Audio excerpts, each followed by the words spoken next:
Welcome into the program, Dr. Justin Anderson, Metabolic Coaching, right here on the show, and welcome into the program. Have any questions along the way, feel free to text in 806-745-5800, or feel free to call in and anytime throughout the show, 745-5800 as well.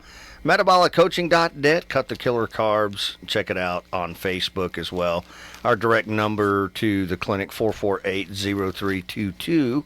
448-0322. Let me say good morning once again to Dr. Justin Anderson. Good morning, sir. Good morning, Wade. Thanks for having me. Hey, you bet. I tell you, what's the latest and greatest going on? I will tell you, though, I've been feeling a lot better, losing weight and feeling better about I know you're not a big workout guy, but I just like to work out. I mean, I just do. But working out and watching the carb count has been really good. I wanted to ask you, though, I know there's some things, though, that have been, I've as I started to host this show with you and read more about it and all that kind of stuff, I wanted to ask you about this there's another, I guess, subset of different ways to approach carbs and why they can be detrimental, to weight loss if you're taking too many of them and all that. But some of these, another one I heard out there that a lot of people are kind of leaning towards are this carb cycling. What do you know about that? Do you know what I'm talking about? That some are saying, oh, okay, you go one day no carbs, and then one day you can have some carbs, don't overdo it, and then you're cycling in and out. Yeah. But you've said before, which I find interesting, is you said, but if you do that, and if you have one day where you're like, oh, some might call it a cheat day, some call it carb cycling. But If you do that, then again, your body reacts to the carbs of saying, well, then I shut down burning fat for fuel for 4 days, right? So the way to approach carb cycling, the way that I think about it is this. First of all, everyone who comes to the metabolic coaching program, they start off on a very low carbohydrate diet, which is less than 20 grams of net carbohydrates a day. Is very low. And so you get like 90% of people who lose weight, and they just keep losing weight. Now, there might be 10% who get stuck, and so we look and see why they're stuck. And if they're really less than 20 net grams of carbohydrates, one of the things we usually do is add in the intermittent fasting, which is you just skip breakfast and lunch a couple of days a week. It's very straightforward. But if you are still stuck after we try some of those strategies, also some probiotics, some fiber, some fermented foods, all those sort of things, then we could try to carb cycle and add in more carbs than the 20 net carbs a day. Do that 1 day a week. But it's not a cheat day. And so the thing... It's number one, the carbs that you add in shouldn't be addictive carbohydrates, which would be anything made out of wheat or sugar, including natural sugars, natural organic sugars like honey or maple syrup, because they stimulate the reward center in the brain, so it makes them addictive. And number two, you should do something, if you're going to carb cycle, add in like 1 cup of white rice, because the white rice is very bland, it's not very inflammatory. Do that 1 day a week. And that white rice, not brown? Just white rice, not brown. Okay. Because it's basically, as far as grains go and as far as carbohydrates go, it's going to be the least inflammatory of the grains and the carbohydrates. It's going to increase your blood sugar some, it'll increase your insulin some, and for some people they need to do that about once a week. Now, I would take the cup of white rice and I would have half a cup at lunch and half a cup at dinner, so that you're adding a significant amount of carbs back into your diet for that 1 day of the week, but you're not doing it all at once. Okay. And that's my feeling about carb cycling. And actually, I think that comes from, if I recall correctly, that comes from Dave Asprey, who's the bulletproof guy. Okay, so the idea, though, of carb cycling, where you're 1 day very restrictive, like, say, cut the killer carbs restrictive 1 day, and then the next day they say, the article I was reading, and this was on bodybuilder.com. Right, and that's the deal, is that the if you're talking about bodybuilding and you want to build mass, I mean, if you want to build mass, you want to build muscle, then that's a gain of muscle weight, right? Mm-hmm. And so the carb cycling is like a gaining program. Yeah, it's like every other day almost. Right. It's like, and it went on to talk about, okay, well, 1 gram per pound of body weight, no more. So in my case, since I weigh 225 pounds, okay, so 225 grams of carbs on your cycle day. That's it. And it also said That's a lot of carbs. it's man. a lot of carbs, right? Yeah. That's why I was like asking you about, because I read that and I thought, I would add a cup of white rice, That's a split into lot. 2 meals, and do that once a week. And I don't recommend that for everybody, because the truth is most people don't need the carb cycle. As long as I know you're doing lower carb, and you're doing lower carb, and you're doing fasting. And so those two things, I mean, you put those two together, if you're losing weight, and by losing weight I mean losing fat, because the metabolic coaching program focuses on losing weight, improving your blood sugars, reversing your diabetes, reversing your blood pressure. And if all those parameters are improving, you don't need to add in carb cycling. right. But if you aren't, like in the last week on the show, we talked about plateaus and how to overcome the plateau, right? So I'm thinking to myself, okay, so intermittent fasting, which I do. I'm not fully, 20 grams or less carbs a day, I'll be honest. I mean, I do fasting, and I'm working out, and I have lowered significantly my carbs, and I'm losing weight, which is a good thing. But it's almost kind of like I do carb cycle in a sense, because for 3 days I have 0 carbs. Yeah. When a lot of people, when they work out because they want to, they want to look good. They want to see muscle definition. Right. And so there are 2 parts to looking good and having muscle definition. One part is build muscle, and the other part is get rid of the fat that's covering over your muscles, Mm-hmm. And so that's where low carb really comes in. There's an online ebook that you can get. I think it costs $10, and it's called Eat, Stop, Eat. And that's probably a good book for you to check out, because it's right at me. I'm looking right at you, man. That's straight for me. Okay. But because it's written by a award-winning bodybuilder. Okay. Right? And so that's what your focus is. And so in the metabolic coaching program, sometimes I'll have 70-year-old female who comes in who's diabetic with high blood pressure. She wants to decrease her medications and lose weight. That's a different deal. And then sometimes I'll have a 25-year-old grad student who comes in who's a bodybuilder who does jiu-jitsu, who he wants to lose some weight, lose some fat, and increase his definition. And so for him, I would recommend Eat, Stop, Eat. And that's one of the things I do in the program, is kind of individualized for people's goal. I'll recommend them one book to read, because it's not, they can't just take, if they come in and do the 2-hour introductory course, I don't want them to just take my word for it. They need to also see that there are other authorities out there, whether it's if they're bodybuilders in the bodybuilding community, or if they have heart conditions. I'll recommend they read Wheat Belly by William Davis. He was a cardiologist. That's a good book. He is a cardiologist. Yeah, I heard that's. I was going to say that's a good book, I hear. Yeah, it's a great book, and it really explains what happens to your cholesterol on a low carbohydrate diet. And that's one of the emails that I get all the time is a client will do the metabolic coaching diet. They'll be on it for 3 months or whatever, and then they'll send me a text, and the text, they're always so sad and depressed, because they'll say, oh, I got my cholesterol numbers and they look horrible. And I'll say, well, send them to me and let me look at them, and also send me your last set of cholesterol numbers, which are your ones from 6 months ago or the last time you had it drawn. And I'll go through and I look at their HDL good cholesterol has gone up 20%. Well, that's a good thing, right? Their triglycerides have gone down by 50%, and that's a good thing. Their LDL cholesterol, usually it's gone down by about 20%, and that's a good thing. And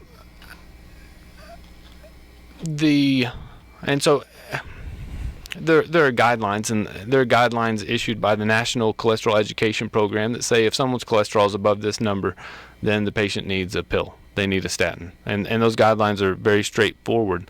But I would just encourage for my physician colleagues who are out there listening to the program that if they see a patient who's, these are all risk factors for heart disease. And if their weight has gone down, their blood sugars have improved, their blood pressure has improved, their LDL cholesterol's going down, their HDL is going up, their triglycerides are going down, that's great. You know, if you could package a pill that did all of those things without a lot of side effects, you'd be a multi-billionaire, right? Sure. And so I usually, when clients go through and they get their cholesterol numbers back, I go through them one by one and say this, and this. One of the things that is almost universal on a low carbohydrate diet is that the triglycerides go down very significantly. And so sometimes when people send me their cholesterol numbers and the triglycerides haven't gone down, the triglycerides are the same, then that's kind of an indication to me that the client is not 100% on the low carb diet. And then I'll kind of talk to them about that, and we'll go into the details, and they'll say, oh yeah, well, you know, I was cheating. I had a bunch of candy on over Easter, but the problem is not the Easter day candy, it's that the candy stays around. And so they've been eating candy since Easter. And so not only are the cholesterol numbers a good way to track your heart disease risk, but looking at the triglycerides is a good way to track if you're really on the diet or not. Yeah, I was just going to say that, and I think I've told you before that the last year, and I want to say it was around this time, maybe, that because you know once a year I go in for my annual exam, right, and do all the blood work and everything, and according to the national standards, wherever that standard comes from, I don't know if it's from, I don't know where. By the way, where do the standards come from? The medical association or I don't know. There's a deal called the National Cholesterol Education Program, and Okay. their goal is to set guidelines. Their job is to set guidelines for what the cholesterol should be in people, and what the cholesterol numbers should be in people, and what the treatment should be, treatment guidelines for physicians. The problem is that they really, those guidelines, they basically focus on, overall they focus on one number, which is this LDL cholesterol number, which is thought to be bad cholesterol. But the problem is, I'm gonna kind of paraphrase. Like 65 years ago, they said they found out there's this thing called cholesterol. I'm gonna estimate years here. So 65 years ago, they found out there's this thing called cholesterol, and they say people with really high cholesterol tend to die early of heart disease. So this cholesterol thing must be bad. And then 35 years ago, they say, oh, sorry, we're wrong. You know, cholesterol's not bad. There's two types. There's LDL, which is thought to be bad because people with really high LDL tend to die early of heart disease. And there's this thing called HDL. Well, people with high HDL, they tend not to die early of heart disease, so it must be good. So they said LDL bad, HDL good. And triglycerides also bad because really high triglycerides are associated with heart disease, especially the triglyceride to HDL ratio. You compare those two numbers. Well, in the last 15 years, more or less, they've realized there's two types of LDL. There's a small, dense type of LDL that's associated with heart attacks, and there's a large, fluffy LDL, which is not associated with heart attacks.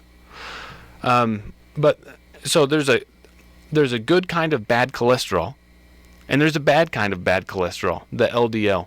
But your physician doesn't check that. That's what type of LDL you have is not part of the guidelines. They don't check it. You can get it checked. It costs $150 to order a test like Cardio IQ from Quest Diagnostics, or a VAP, vertical auto profile, or even the Berkeley Heart Panel.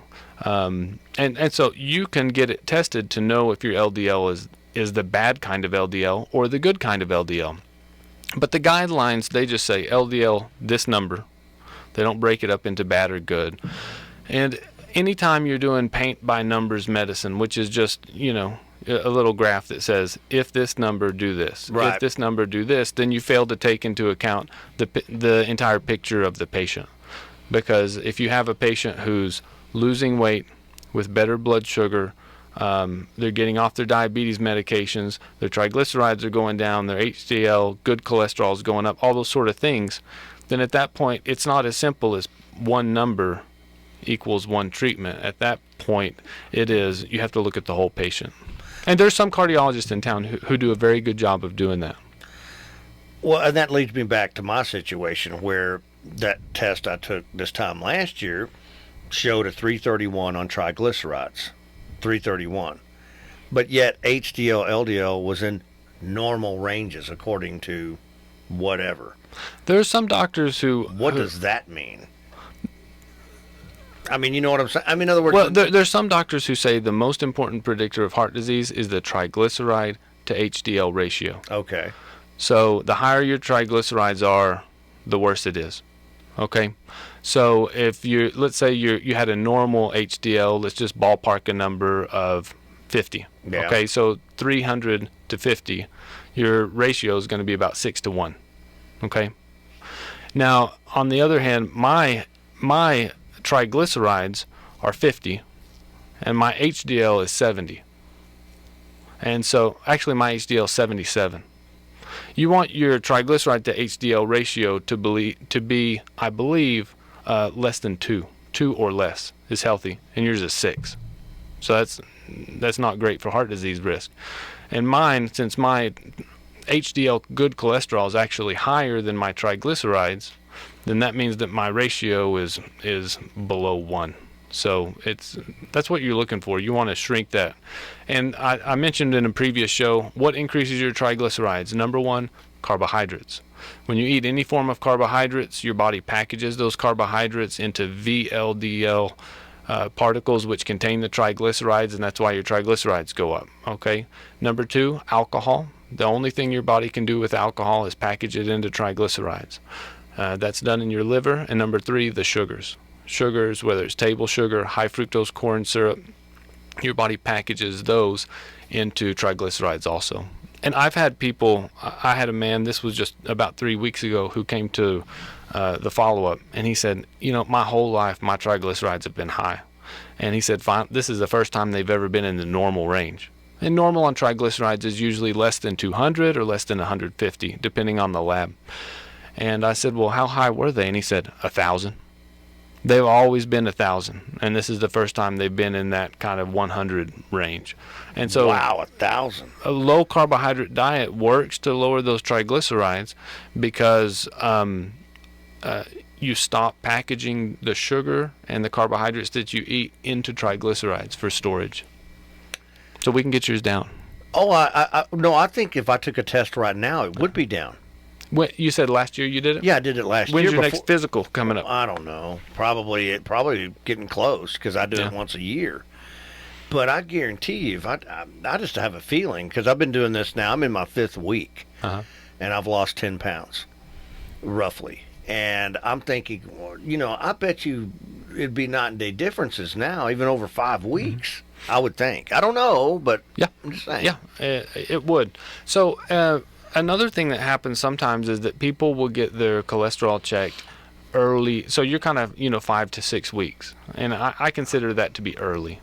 As long as you're actively losing weight, you don't know where your LDL cholesterol, your HDL cholesterol, where they're going to kind of end up, where they're going to level out. Because as you're liberating fat out of your fat cells on a very low carbohydrate diet, sometimes the numbers can go up temporarily, they can go down, and you just don't know what it's going to be. So you recommend 6 weeks plus before you actually do it? Yeah, usually like 3 months. Okay. When you're in active weight loss, that's not what your cholesterol numbers are going to be the rest of your life. So basically, I would say, if you get them done, you get them done now at this kind of 6 week point, then get them done again in 3 months. Well, okay, my goal... But your triglycerides should be down because the triglycerides, they come down dramatically. They come down quickly on a very low carbohydrate diet. Yeah, right. And see, my goal was to lose 40 pounds. because, again, I've said this before on the show, but when I came back from Iraq, I was 179, and really, I felt great. Then body fat was, I don't know, my BMI, of course, we talked about that as well, your body mass index, but I'm pretty for sure it was below 20. It was probably around 18, somewhere in there. And but it felt really good. I mean, I felt stellar. I really did. You're 20 years old, man. Well, no. I mean, or 30. Whatever, I was 35 at the time. It's been 10 years ago. 36, and so at the time though, I thought, man, that, I feel really good. But then I ballooned back up to almost 230, my highest point, and then I felt, okay, well, that's really a 40-50 pound weight loss we're talking about, right? That's what happens to people, is that you get that's a lot of weight. You get to a point in your life where you say, look, I'm too fat.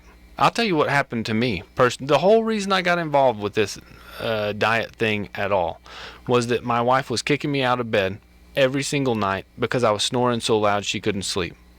And I remembered from medical school that that when people the reason she was kicking me out of bed was because I was too fat.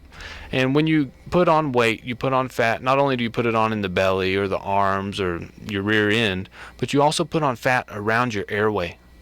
So you get fat around your airway and it blocks your airway, so you start snoring, or the snoring gets worse. And so, I had put on 40 pounds. And so I needed to lose 40 pounds, and I lost 40 pounds, and I lost 30 pounds in 3 months. And then you want to talk about exercise. This is the funny part of the story. So I decided, hey, I'm going to do a very low carbohydrate diet, and I'm going to go to the gym and just do some cardio, just do some running, something to be more active. And so for the first 3 months, I was doing very low carbohydrate diet. I was going to the gym and I lost 30 pounds, but then I stopped working out because I think my wife was pregnant. The schedule changed. I had to be at home more. I didn't have time to go exercise, that sort of thing. And I just knew the weight was going to come back on because I had stopped exercising. And what happened was, instead of the weight coming back on, I lost another 10 pounds when I stopped exercising. My goal was to lose 30 pounds, and I ended up losing 40. And I'm not saying that stopping exercising is what caused the weight loss, but I lost the weight loss because of the diet, even though I discontinued exercise. And your weight loss at kind of 2 pounds a week, that's average. That's average for a man. A man will lose 2 to 4 pounds a week on a very low carbohydrate diet. A female will lose 1 or 2 pounds a week. It's not fair, but it's just the way it is. The way it is. Yeah. Well, that could be some hormone issues in there as well, right? Yeah, it's hormones. It's hormonal. I get all that. But so that leads me to my next question. So I'm on my way. I shed 40, get back down to combat weight, if you will, for lack of a better word. Then do I have to look at it that is a lifestyle change? It's not necessarily a diet, but from then on, I have to live my life that way. In other words, for those out there, yeah, okay, yeah, because for those out there who say, well, wait a minute, are you telling me that I have to live on 20 carbs or less 7 days a week for the rest of my life, or the weight will come back? Well, the reason you lose weight on a low carbohydrate diet is because that's what your body is designed to eat. Your body is designed. If you think about humans, like thousands of years ago, even before agriculture, we didn't have Twinkies and sugar and bread and all that stuff sitting around 24 hours a day, 7 days a week. Right. Okay. And then what has happened is, after the agricultural revolution, when we started farming grains and rice and oats and wheat, all that sort of stuff, we increased our carbohydrate intake significantly. But what's happened in the last 200 years is that we've gone from that level of the agricultural revolution to where the agricultural revolution maybe 10,000 years ago. In the last 200 years, we've increased our intake of flour and sugar to where it's just an exponential increase, to where now the average American, I think this is based on disappearance data, but the average American consumes 150 pounds of flour and 150 pounds of sugar every year. And your body doesn't know what to do with all that. Doesn't know what to do with all those refined carbohydrates. So you lose weight and you feel better, and your diabetes gets better, and your blood pressure gets better, and your inflammation goes down, and your cholesterol and triglycerides all improve on a very low carbohydrate diet, because that's what your body is designed to eat for the rest of your life. Your body doesn't know what to do, and doesn't know how to handle 150 pounds of sugar and 150 pounds of flour every year. Mm-hmm. So it's not that this diet is somehow some sort of miracle, or fad diet, that eating low carbohydrate helps you lose weight so you can go back to eating what you used to. It's that, guess what? If you eat what your body is designed to eat, then you happen to lose weight and all these health problems improve. That's the way it works. And so if you eat what you used to, then you gain weight and all the health problems come back. Yeah, it just comes right back. So that makes perfect sense, right? Yeah, so that's why. But do you ever take a person like me who says, okay, I get to the desired weight I want, but then I can go back to carb cycling, for example, and as long as I'm not seeing the scale inch upward, I should be okay, right? Or no? I think that's a slippery slope to where you get back into your old habits, basically. And I think that's where Dr. Atkins got it wrong. The Atkins Diet is just a very low carbohydrate diet. But what he would do is, Dr. Atkins, he would say, go down to 20 or less net carbs per day. Do that for a few weeks, and that's called induction. And then after that, you'd add back 5 or 10 grams of carbohydrates a week.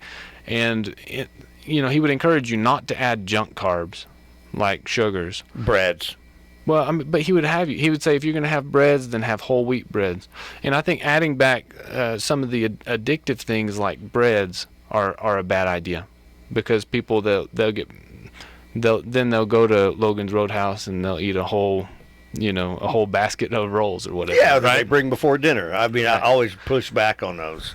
And so, number one, I think that adding the carbs back brings back your addictive tendencies. And it's just like if you're a smoker, right? Let's say you're a smoker and you stop smoking. After you've stopped smoking and you've done it for 3 months, and you're like, oh man, I feel so much better, I've stopped smoking. So then you're going to add back just 1 cigarette a day. It doesn't work like that, because you end up back at a pack a day. Right where you started off, you're back at a pack a day. And so adding the carbs back is not a good idea. Just keep the carbs low. And also in the metabolic coaching program, Atkins, for most Americans, was a book, right? It was just a book. Or people who lived locally, they could go to his clinic. The problem with just a book is that it doesn't address a lot of your subconscious habits. And so rather than just have a book or have one class or have a clinic, we do the introductory course, and then I have people watch an online seminar. And the online seminar is designed after a stop smoking program to help people rethink everything they think about food at a much deeper level, to start addressing some of those habits and subconscious beliefs.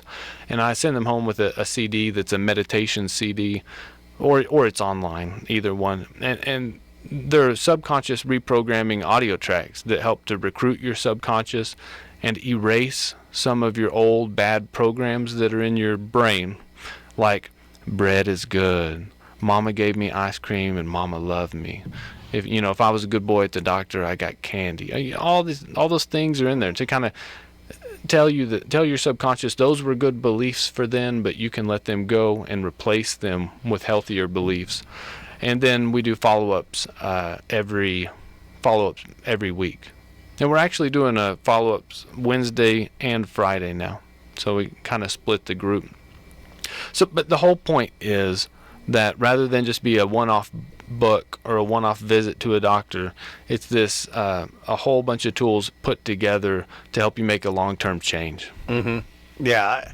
Well, because it's a lifestyle change, and then over time you'll get to a point where you're like, you just know automatically. It's without any thought to it. It's no big deal. You said you listened to the things one time, didn't you? The subconscious reprogramming audio tracks. Yeah.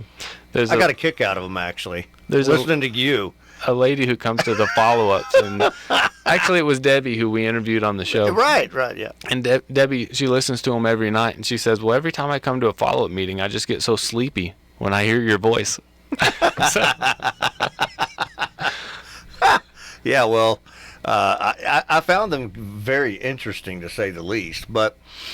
And some people, like you said before in the past, I mean, they may utilize them for the first few weeks and then they don't need it, but some people still use them all the time. Yeah, you should listen to those. And I'll tell you this, if you go to the website, metabolic-coaching.net, and you click on free content, just click on free content at the website, metabolic-coaching.net. It's a .net, not a .com. You can just play those right off your phone. The subconscious reprogramming audio tracks are there, free. You don't have to pay anything for them. There's a link to a 6-hour-long seminar. That's the one that helps reprogram some of your beliefs about food. It's there. There's book recommendations. They're there. So on the website, there's tons of free content. On the Facebook page, there's over 170 low-carb recipes, and that's linked off of that free content page too. So, I mean, I'm amazed. There are a lot of people who take the program. Probably, 500 or 600 people have been through the program, actually live. And you pay for the live program and for the support, because I give you my email and my phone number, so you can text me your questions or whatever. But I mean, I hear from people all the time who they just do the free content on the website. They'll do the program, and then one day they'll email me and say, hey, I'm off all my diabetes meds and I lost 40 pounds, thanks. And it's somebody I never heard of before, so never met them. And so I've tried to make it to where if you don't have the money to do a live course, there's still no excuse not to do it, because you can do almost the whole program, except for the support and the live meetings and live follow-ups. You can do that for free. And and it only costs $25 a month. Mm-hmm. Is that right? It's $25 a month. I think that we're going to increase the price coming up. Probably this week I'm going to increase the price, and that's because the group has kind of gotten a little bigger, and I'm going to need to hire some staff. Somebody. Really? Wow. In fact, I've hired some staff to help with the paperwork and the tracking clients and the sending follow-up letters and to the physicians. And that's one of the things I do is everybody who comes in, I send a letter to your physician saying, you took the course, and that way you can discuss it with your medical doctor, because you should do the program only under the supervision of your medical doctor. My job in metabolic coaching is to act as your coach. I'm going to coach you through the process, but I don't modify your pills or your medications. That's something for you to do with your medical doctor, so I send them a letter. That's good. Mm-hmm. Yeah, that's not. Because a lot of people might think, well, you're a medical doctor already. I mean, what's up with that? I send them a letter, and then I also periodically I'll send, whether it's once a month or once every couple of months, send the doctor a list of patients of their patients who have gone through the program. And number one, for the, I don't want to take, if you have a doctor, my job is not to take you away from your doctor. My job is just to educate you how to work with your doctor to improve your health. Yeah. Yeah. So, kind of like my wife, who's a health coach. She does kind of the same thing, but not strictly on a low carb deal, but just overall. But she deals with a lot of various issues from a lot of different clients who call her and said that she meets with them 6 times and they go over all these things, the diets and the supplements and what all you're doing as a health coach. Mm-hmm. But she would say the same thing. My wife would say, I'm not your doctor. These are recommendations. Obviously you need to talk with your doctor about this, but blah, blah, blah. It's the same thing. Similar. It's very and similar in theory. I set it up this way because, if you go to a doctor's appointment, you're in the room for 10 minutes or 7 minutes. Mm-hmm. I read one study, the average physician appointment is 7 minutes. Oh, yeah, it's ridiculous. And so, I have my clinic, and in my clinic, I'm an ophthalmologist, and I do cataract surgery on people who need cataracts. I see them beforehand to check them, and I see them after the cataract surgery to make sure they're doing well, and I do the surgeries on them. And in my clinic, just like a regular doctor's office, there's a very short amount of time to spend with the patients because you have, patients coming in all day long, right? And the whole thing about setting this up as me being a health coach is that way I could do people in a small group. We could do an introductory session in a small group. I could spend 2 hours with everybody, make sure that all their questions are answered, that we covered all the material, and then we could do the follow-up sessions and do that in a small group. So that to make it, and it's less expensive. It makes it less expensive for them, and that's why we do it we have done it for $25 a month. But the fact of the matter is this, and this is what's key, is that diet is such a big part of all these other inflammatory situations. Yeah. Whether it's rheumatoid arthritis, whether it's type 2 diabetes 1 or 2, on and on and on. All these things that could be and can be corrected on just dietary changes. Yeah. And I think that right there in and of itself is somewhat the revolution, if you will, within the medical industry itself. Dr. Edwards talks about this a lot on his show. He talks about, you got to have the 4 pillars. You got to have the P's, the diet, but he's got his 4 pillars deal with functional medicine, right? And I subscribe to that thought, that there's the 4 pillars that if everything is in balance in your life, and diet being so important, then the body is an amazing things. It can do amazing things and correct itself over time. Your body is like a finely tuned German automobile. Right. And it's designed to run on like this super unleaded gasoline.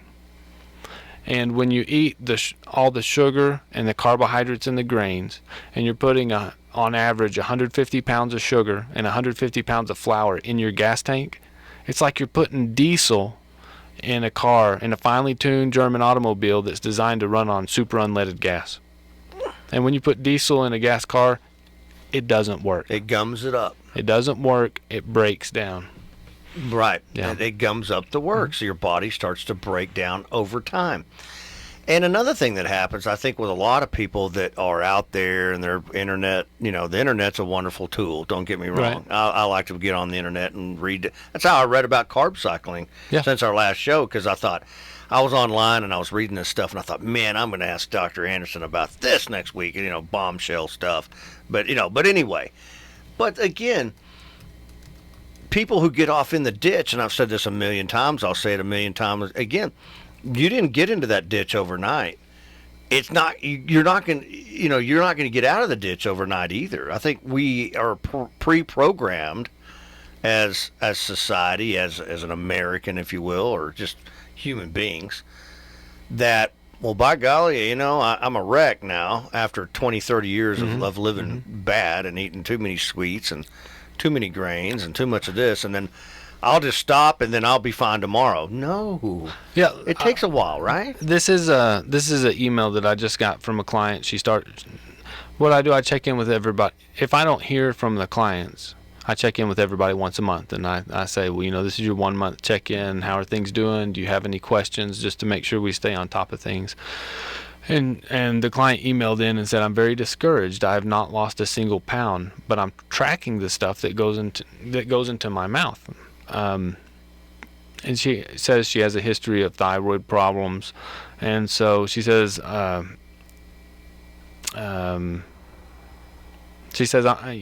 not quitting, but what should I do? And so the first thing I do as part of the program is, if someone is stuck like this, they've been doing it a month, they haven't lost any weight, we're missing something, right? And so I'll have them do 2 things. Number 1, send me a food diary with estimated carb count. The food diary includes everything that goes into your mouth, whether it's supplements, food, or drink. Because some people will. I had a client once. He did the program 3 months. He said it doesn't work. And then he came back 6 months later and he took it again and he said, I figured out what it was. And I said, what was it? He said, I drank a naked, I just assumed fruit juice was healthy. We've been told for 30 years fruit juice is healthy, and so he would drink a naked fruit juice at Starbucks every single day, and that one fruit juice has 60 grams of carbohydrates in it. So he thought he was eating 20 a day, but really he was eating 20 plus 60. 80. So 80 a day. And so that's why it didn't work. And so I'll have the client send me a food diary for 3 days with their estimated carb count, and we'll look for those hidden things. Is it the fruit juice? Or I had one client who they use xylitol is an alternative to sugar. It's lower on the glycemic index than sugar is. But xylitol still contains about 3 net carbs versus sugar containing about 4. And the glycemic index of xylitol is lower than sugar, but it's not the lowest of the sugar alcohols. And so anyway, this client was like, I just didn't. She would have coffee. She would have coffee, and in her coffee she put xylitol. And I was like, well, how much do you put? Is it like a teaspoon, or is it 2 tablespoons, or what? And she's like, I drink it all morning, and I put a couple of tablespoons in each cup. And so she's getting 20 or 30 grams of carbs from her xylitol that she just never counted. And so the food diary, I work through that with clients to see if there's something that's stuck there. Is that usually the problem? Usually, yes. The first biggest thing is that there's some problem counting carbs. You think you're eating 20 a day, but really you're eating 60. You think you're eating 20 a day, but the fruit juice puts you to 80.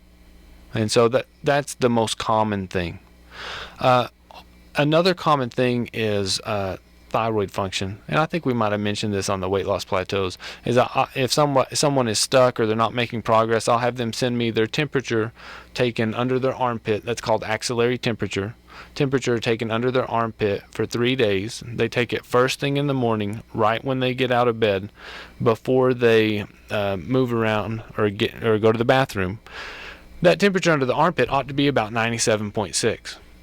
And I've had some clients, a couple of them, who they do the diet for 6 weeks, but they don't lose weight. I have them check their temperature under their armpit. Well, they'll be, instead of 97.6, they're running 94.9. They're running less than 95 degrees. And that means that their thyroid, they need to increase their thyroid medication. And so they'll work with their doctor to increase their thyroid medication up to where it's up at the right level. That brings their temperature up to, and I've seen people, their temperature needs to get up to about 96 before they start losing weight. So the important thing there is that if you have low thyroid function, even if you're doing all your diet right, you're not going to lose weight until you get to thyroid corrected. And not counting carbs or hidden carbs. There was a time when I took a couple of supplements. One of them, you may have heard, like Beet. Beets are good at making nitric oxide, lower your blood pressure, dilate your blood vessels, healthy for your heart. Well, I was taking a beet powder and I think a milk thistle powder, and I just didn't count the carbs. I've been doing this for years, right? And I didn't count the carbs. I was like, oh, this is just some supplement powder. But then once I looked at it, I was taking an additional like 30 grams of carbohydrates a day in addition to my regular into my regular 20. And so I was gaining weight. And I was wondering, man, why did I put on 10 pounds? Well, beets have a lot of carbohydrates in them. Beet sugar, exactly. Yeah, you have to really, really watch labels and so really know that's what's why going that's on. why I have them send me the foods, their drinks, and the supplements. Mm-hmm. A lot of women take calcium for osteoporosis, and they'll take the calcium chews, or they'll take a multivitamin that's like a chewy, gummy multivitamin. And either the calcium chews or the chewy, gummy multivitamins, they have several carbohydrates in them too. Yeah, I've seen that where, and you think, that's not much, only 5 grams, right? Or but again, it adds up. It adds up, and that's the point. You got to watch that. And the other thing is that for some people, people who come to the metabolic coaching program, they may have, they may want to deal with their weight and their diabetes and their blood pressure and their cholesterol. And for some people, their weight gets better first. But in others, it may be their blood pressure gets better first before they lose any weight. And I've seen people who their blood pressure improves, and so they're able to get off of one of their blood pressure medications that causes weight gain. and then that helps their weight start to come down. Yeah. Or if their blood sugar improves and they're able to get off of 1 or 2 blood sugar medicines that cause weight gain, or decrease their insulin if they're taking insulin injections, then their weight starts to come down. So it's not always the same thing improves first for each person. Yeah, well, that makes perfect sense. I mean, again, just watching it, but sometimes labels can be misleading too, though, right? Yeah. I mean, Yeah. Again, you're dependent on the fact that whatever you're reading, and it says. And I've noticed another trick that a lot of food manufacturers do. Like if you just look at the label and it says, okay, 15 grams of carbs. Mm-hmm. And then you go, oh, well, that's not too bad, or 10 grams. Yeah. And then you have to look up, and then it says servings per deal, 2.5. Oh, well, then that's going to be 25 calories, you know what I mean? 25 grams is what the total package, not just, Right. Because they break it out per serving. Always watch that too. But then again, that label could be a little bit misleading altogether. Yeah. Sometimes it can. And one thing that I'm planning on posting on the Facebook page today, it's Cut the Killer Carbs on Facebook, is I'll tell you this one thing and then I have to run. I have to go do surgery a little early today. Is that when you go into a restaurant and they have the packets of Equal, Sweet and Low, even stevia, turn those packets over and see what the first ingredient is on the package. And the first ingredient is going to be glucose. Or some contain glucose, then maltodextrin, then whatever the saccharin or sucralose or whatever the artificial sweetener is. So those little packets, you should always count those as a gram of carbohydrates. And their number one ingredient is sugar. Or their number one ingredient is sugar and maltodextrin, and maltodextrin has one of the highest glycemic index of any foods that's out there. So be aware of that. Be aware of those little powdered packet sweeteners. Yeah, always watch that. They're sneaky, those little carbs. They get into everything. You got to be careful. They do. With that. All right. Well, hey, Doctor, appreciate it. We'll look forward to seeing you back here next week on Cut the Killer Carbs. Again, Dr. Justin Anderson, Metabolic Coaching. Check out the website, metaboliccoaching.net. Again, the number to call directly, 448-0322. That's 448-0322. And we'll get you hooked up. We'll get you hooked up and right back on the road to good health. We appreciate it, sir. We'll look forward to seeing you back here next week on the show. Have a great one.